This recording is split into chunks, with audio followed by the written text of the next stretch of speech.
చూస్తుంటే ఎంత దయనీయమైనటువంటి సంఘటనలు చోటు చేసుకున్నాయో మీరు అందరూ చూస్తూ ఉండుంటారు.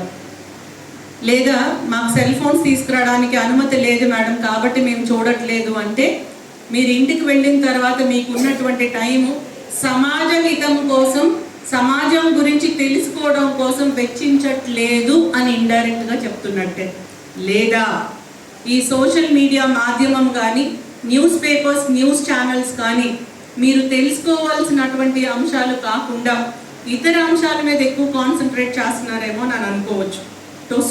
టు సమ్ అప్, ఒక ఆస్పెక్ట్లో పిల్లల మీద జరుగుతున్నటువంటి లైంగిక దాడులు, స్టూడెంట్స్ వాళ్ళ ఫ్రెండ్స్ మధ్య జరుగుతున్నటువంటి హింసాత్మకమైనటువంటి చర్యలు, ఇవి ఒక ఆస్పెక్ట్లో చాలా చాలా ఆలోచించాల్సినటువంటి అంశాలు. ఈరోజు చాలా భయాందోళనలకు గురి చేస్తున్నాయి పెద్దలకి, పోలీస్ ఆఫీసర్స్కి, ప్రభుత్వ శాఖలకి, సమాజం హితం కోరేటటువంటి పెద్దలందరూ, ఇట్లాంటి పెద్దలందరికీ కూడా.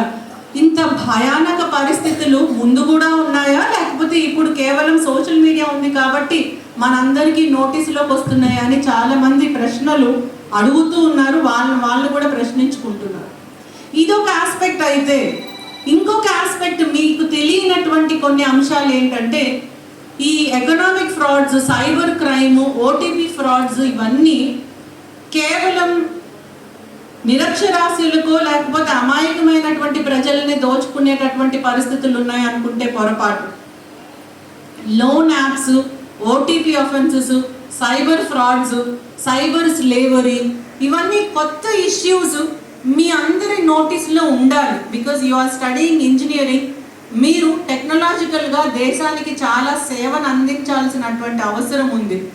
ఆ అవసరంతో పాటు ముందు మీరు అట్లాంటి క్రైమ్కి గురి కాకుండా ఉండాల్సినటువంటి అవసరం ఎంతైనా ఉంది. బికాజ్ సిఐడి శాఖలో ఇప్పుడు కేవలం మహిళా రక్షణ విభాగం మాత్రమే కాకుండా NRI cell, narcotic cell, cyber crime, అట్లానే ఎకనామిక్ అఫెన్సెస్, జనరల్ అఫెన్సెస్, వీటన్నిటికీ కూడా నేనే ఎస్పీగా వ్యవహరించాల్సినటువంటి అవసరం వచ్చింది. Because of the recent transfers and almost 7 వింగ్స్కి నేను ఎస్పీగా పనిచేస్తున్నాను. In addition to my regular women protection, NRI and narcotic cells.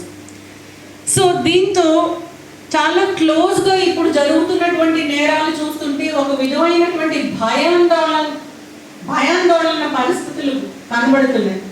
Just to share few instances, because వేదిక మీద ఉన్నటువంటి పెద్దల నోటీస్లో కూడా ఉండాలి. ఒక వీడియో కాల్ వస్తుంది. ఆ వీడియో కాల్లో ఎవరో ఒక ఆఫీసర్ మాట్లాడతారు. ఇమీడియట్గా నాకే ఆ వీడియో కాల్ వస్తుంది అనుకుందాం. ఆ కాల్ లిఫ్ట్ చేసిన తర్వాత ఎవరో ఒక ఆఫీసర్ మాట్లాడతారు. ఆ ఆఫీసర్తో పాటు వెనకాల ఒక సీన్ క్రియేట్ చేయబడి ఉంటుంది. అదొక ఆఫీస్ అట్మాస్ఫియర్. చాలా మంది సీనియర్ ఆఫీసర్స్, వాళ్ళతో పాటు ఉన్నటువంటి జూనియర్ ఆఫీసర్స్ అందరూ కూడా ఆ వీడియో కాల్లో కనిపిస్తారు.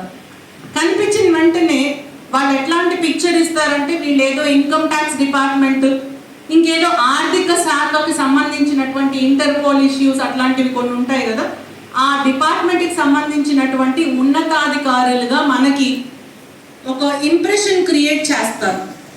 ఇటు ఎవరైతే ఫోన్ రిసీవ్ చేసుకుంటారో, ఆ వీడియో కాల్ రిసీవ్ చేసుకుంటారో, ఆ వ్యక్తికి ఇమీడియట్గా ఒక టైప్ ఆఫ్ ప్యానిక్ గురైపోతాం.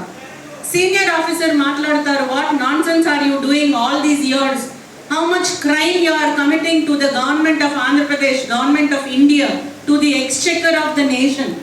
నీలాంటి వాళ్ళ వల్ల ఎన్నో కోట్ల డబ్బులు అన్యాక్రాంతం అయిపోతున్నాయి, అది ఇదని గట్టిగా మాట్లాడతారు. ఇటు ఫోన్ లిఫ్ట్ చేసినటువంటి వ్యక్తికి చెమటలు పడుతూ ఉంటాయి, చెయ్యి షివర్ అవుతూ ఉంటుంది.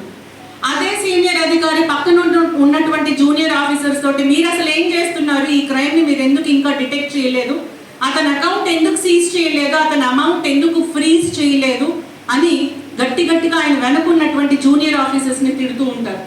ఇక్కడ ఫోన్ రిసీవ్ చేసుకున్నటువంటి ఆ వ్యక్తికి ఏం అర్థం కాదు, ఆయన చేసిన నేరం ఏంటో అర్థం కాదు.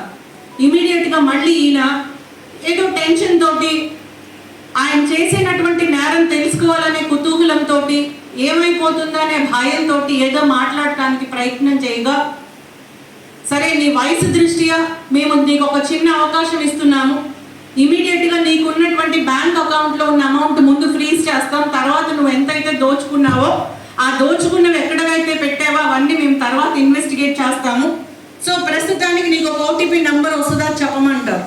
నువ్వు ఈ ఇష్యూలో బయటపడాలంటే ఇమ్మీడియట్గా నీకు ఈ సహాయం చేయగలమని చెప్పి వాళ్ళకు ఒక లింక్ పంపించడం. ఆ ఓటీపీ నెంబర్ వాళ్ళు అన్నీ తెలిసిన వాళ్ళు కూడా నెంబర్ షేర్ చేసిన తర్వాత ఇమ్మీడియట్గా lakhs of rupees. రీసెంట్గా ఒక పెద్ద ఆయన పాపం 72 years బిజినెస్ చేసుకునే ఆయన 1,15,00,000 rupees పోయినాయి ఇమ్మీడియట్గా. సో ఇట్లాంటి ఎకనామిక్ ఫ్రాడ్స్ జరుగుతున్నాయి, ఇట్లాంటి సైబర్ ఫ్రాడ్స్ జరుగుతున్నాయి. ఇది ఒక ఆస్పెక్ట్ మీ అందరు నోటీస్లో ఉండాలి, చదువుకున్న వాళ్ళే.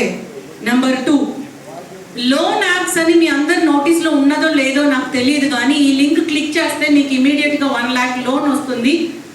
ఆ లోన్ మీకు సత్వరంగా కావాల్సినటువంటి అవసరాలకి పనికొస్తుంది అని చెప్తారు.